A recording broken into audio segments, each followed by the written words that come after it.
ரொம்ப நாளா வைரலா போயிட்டு இருக்க பந்தோசை ரெசிபி தாங்க இன்னைக்கு நம்ம பார்க்க போறோம். வீட்ல மாவு இல்லன்னா டக்குன்னு இந்த ரெசிபிய செஞ்சுருங்க. டேஸ்ட் சும்மா அல்டிமேட்டா இருக்கும். நான் ரீசென்ட்டா பண்ண தக்காளி ஊறுகாவோட தான் இத சாப்பிட்டேன். செம்மையா இருந்ததுங்க. சேவ் பண்ணி வச்சுட்டு கண்டிப்பா ட்ரை பண்ணுங்க. இதுக்கு 1 கப் ரவை சேர்த்துக்கோங்க. 1/2 கப் தயிர் சேர்த்து நல்லா மிக்ஸ் பண்ணி குடுத்துருங்க. கொஞ்சமா தண்ணி சேர்த்து நல்லா மிக்ஸ் பண்ணி விட்டுருங்க. இது அப்படியே ஒரு 10 நிமிஷம் ஊற வச்சுருங்க.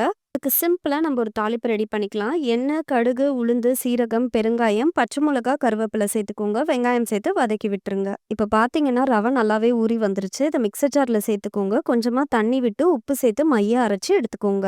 இது கூடவே நம்ம ரெடி பண்ணி வச்ச தாளிப்பையும் சேர்த்து மிக்ஸ் பண்ணிடுங்க. பொடியா கட் பண்ணி வச்ச கொத்தமல்லியும் சேர்த்து கலந்து குடுத்துருங்க. இது கூட 1/2 டீஸ்பூன் ஈனோ இல்லனா பேக்கிங் சோடா சேர்த்து கொஞ்சமா தண்ணி விட்டு மிக்ஸ் பண்ணிக்கோங்க. நம்ம மாவு சூப்பரா ரெடி ஆயிடும். இதுக்கு நான் தாளிப்பு கரண்டி தான் யூஸ் பண்ண போறேன். கொஞ்சமா எண்ணெய் விட்டு மாவு சேர்த்து மூடி போட்டு லோ ஃப்ளேம்ல குக் பண்ணி எடுத்தீங்கன்னா, நம்ம பன் தோசை அட்டகாசமா ரெடி ஆயிடும். கண்டிப்பா ட்ரை பண்ணுங்க. என்ஜாய் பண்ணுங்க.